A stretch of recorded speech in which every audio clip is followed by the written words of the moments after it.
You're listening to Entertain You. This is a radio program brought to you in partnership between the Sarasota County Film and Entertainment Office and its film commissioner, me, Jeannie Corcoran, and the Society Bites radio program and the Radio Ear Network, which goes around the globe. I think we go as far as Dubai these days. So thanks for listening. And with me today, I have a lovely young actress, and she has been doing quite a bit, even though she's a very young lady. And we're going to talk to her about how she got into this today. Her name is Avery Orendez. Did I pronounce that right? Yes, you did. Hey, great. I hate to mispronounce anybody's name. And Avery, I think the first time I saw you, you were an extra, featured extra in the Haley Joel Osment movie Sex Ed. Yes. Wow, that's funny. I didn't really think of that. I didn't make that connection when I saw you earlier. But yeah, that was probably the first time that you saw me. Right. That was my first really like on-set experience to get the feel of the business and like what it's like to be behind the screen. Right. Yeah. And how sometimes it's not as exciting as people think. You yeah, wait around a long time. Yeah, hurry up and wait. Yeah. Right. Exactly. And how many days do you recall? How many days you might have been involved in it? I want to say that was about 2 weeks or so, just about that, because it was like background extra work for in the classroom. Yeah. So you wait until they roll tape, and then it's like 3 minutes of excitement, and then cut. They're like, okay, reset. wait. Of course, you do get to eat off the catering truck and craft services. Yeah, and that's always really great to have all that free food around and all the junk food I can get all the junk food you can eat. Right, that's one of the great things about doing this biz. You know, whether there's always granola bars and healthy things, but then there's candy bars and there's anything I ask for. Like, that's you right. have Snickers Raisinets, back there? yes, Like, yes, I do. That's great. So that was your first one. How did you choose to ask to be in that or audition to be in that, or were you approached by the filmmakers saying, hey, you've got a great look, we'd love to use you as one of our background students in the classroom? Or how did it come to be? My father actually was working like behind the scenes with I can't remember exactly what he was doing on that project. He's a Teamster. So he was working on it, and they were looking for a lot of extras or whatever, and my dad, basically, I think he saw it more as an opportunity to spend more time with me for like or keep an eye on you. for those few weeks. But I fell in love with it. I thought it was so cool, and I just couldn't believe how everything came together. And sure. I thought it was really very, very interesting. And then after that, I started taking acting classes, and that was basically my kickstart to the whole thing. And then what was your second project? My second project was Albion, the Enchanted Stallion, and that was about a year later. And that was actually a lead role for you. Yes, I mean, you jumped that was a big jump. Right it into really a was. huge role. Yeah, I literally did not have a speaking role before I had a lead role. It was just, it was a big jump, but that was amazing. I mean, I wouldn't trade that experience for anything in the world. And you left the continental United States to do that movie. Yes, I went to Bulgaria for about 5.5, 6 weeks, and I left my family. Like, my dad came with me, but my mom and my brother and my sister stayed here, and that was really rough for me, but I absolutely loved it over there. It was a beautiful country, and everybody I got to work with was just so amazing and helpful, and I learned so much on that set that, like, I feel like no amount of acting classes or books that I read will ever teach me as much as I learned, just because that was also my first project, you know, so everything, like, just simple stuff like blocking, you know. And you get to learn what the crew does, because you're standing around waiting for the crew to and you don't realize ready, how much goes on behind the scenes to put it, like, you don't realize how much goes into every little scene, you know. Did you actually have to ride the horse? Oh, yeah. Oh, yes. Wow. Yeah. I had been riding for a lot of my life, actually, but I started training an entirely different style of riding for that movie, actually. I started training an entirely different style to be able to ride that horse, because that horse was an extremely powerful, like, stallion, and it was so different from riding around my barn and in the stable or whatever, and then going, like, across the mountain in Bulgaria, like, on open field with this horse, you know. So it was crazy, but but a good experience. Yeah, it was really good. And there was actually one scene in the movie where, at the beginning of the movie, where I fall off the horse, and I actually did fall off.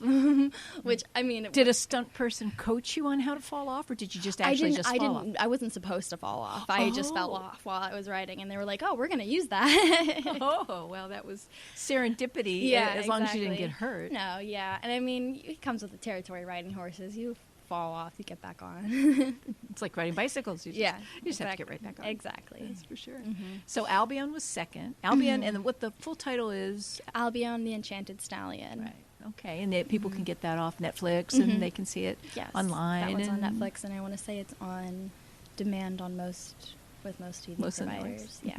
So what was next? Where'd you go from there? Well, after that, I did Apple of My Eye, which brought me to more horses. Right. That was the one that had the little miniature horse. Yes. And they trained it in the movie to be like a seeing eye dog? Yes. It was the plot of the movie. Was instead of a seeing eye dog, it was a seeing eye horse. And I played a young girl who fell off my horse, and I hit my head just the right way that it damaged my optic nerve, and I lost my sight. So it was kind of that journey, and that film was amazing as well because I got to work with Burt Reynolds, and he taught. We worked together for probably 2 or 3 days, but I just felt. First of all, for the first day, I couldn't breathe. I was so incredibly nervous working around him. But he was so nice and so helpful, and he really just wanted me to succeed. He was very, very nice and encouraging to me. And I'm so lucky that I got the opportunity to work with him. Right. Yeah. He was, he was so much more multi-talented than people gave him credit for. Everyone thought he was just Smokey and the Bandit. Yeah. And yet he did such amazing films, and he Academy nominations and things like that. And yeah, he really was a legend. Right. I remember we had him out in Las Vegas for a time, and he was doing, gosh, what was the name of that movie? Striptease? It was actually a drama, and he was, I think, nominated for an Oscar. It was a great piece that he did, just a great piece. So anyway, he had a lot of dramatic chops as well as being a funny guy. Definitely. And a good comedian and lots of other things. So that one was primarily all shot in Florida, right? Yes, I think, it was, I want to say it was 100% shot in Florida at Southeastern, and I want to say 90% of it was shot at Southeastern Guide Dogs. Right. Yeah. How did they like the idea of having a little miniature horse like that become trained as a guide dog? Honestly, I'm not sure. I can't remember how it went dealing with Apple, because the horse's name was Apple. Right. I can't remember. I want to say that everything was fine. Apple was normally just at the house when we were filming, but the people at Southeastern Guide Dogs, they were super, super nice and just extremely accommodating about anything we needed, and probably gave a lot of guidance about how training an animal to be a guide animal. And I got to learn a lot about that, and I got to meet with a few people that were at Southeastern Guide Dogs, and their dogs were trained there, and I met with a few people that were visually impaired to be able to play the role better and get to know my character, and it was honestly a very big learning experience for me, not even just the acting world, but just it opens my eyes to another side of life, to have an animal guiding you around 24/7. So I feel like every project I've done has just taught me more. I feel like I've gotten more out of it than even being in it, Sure. Yeah. And you've also gotten, we're probably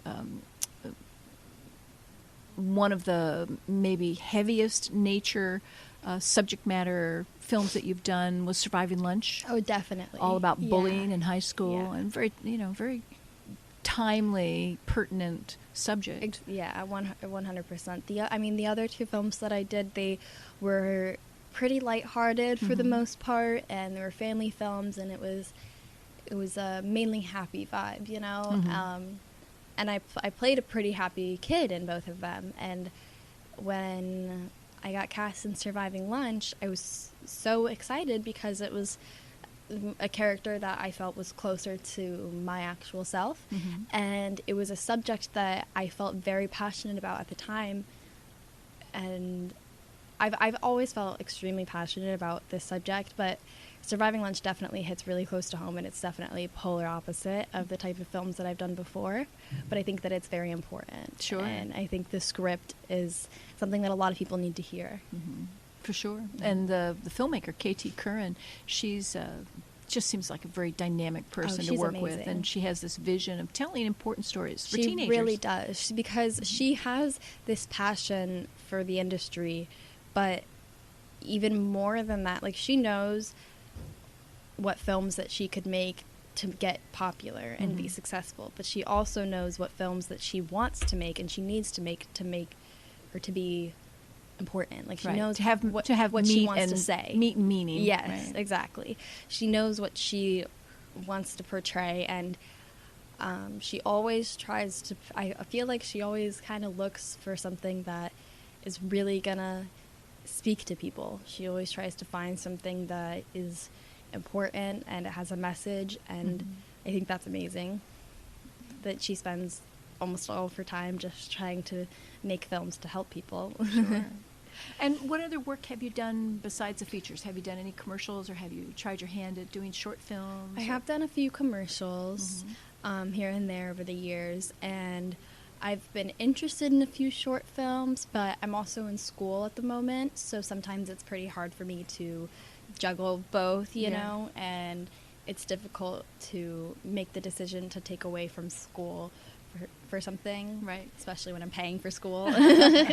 True. Yeah. You've got to follow through on your education as well. Exactly. Give yourself all the options you want to have, not just acting. If there's something to fall back on. So. Exactly. Right. I know that is, have been a child actor myself, and then got on the other side of the camera. So.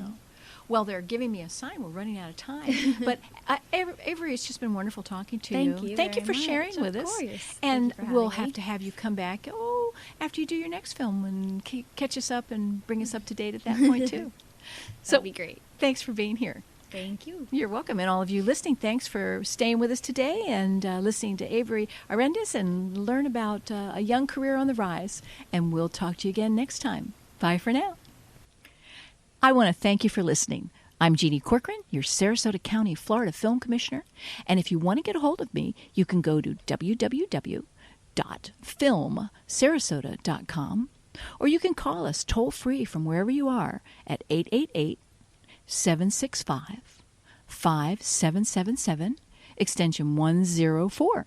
We're easy to get a hold of. And we like email. You can email us at info@filmsarasota.com. And we check all of our email. If you don't hear back from us right away, it's not that we haven't gotten it, but we might have a computer glitch. I hate to admit it, but it happens a lot. We've had emails that disappear for a month. We've had phone messages that disappear for 2 months, but they show up eventually. So we will get a hold of you. Or you can get a hold of us, ask us questions, and if we can help you, we will. And if we can't, maybe we can steer you in a good direction to somebody who will help you. And that's it for me. I'm Jeannie Corcoran, and you've been listening to Entertain You on the Radio Ear Network, and this is the Society Bites network of programs. Thanks for listening. Talk to you again soon.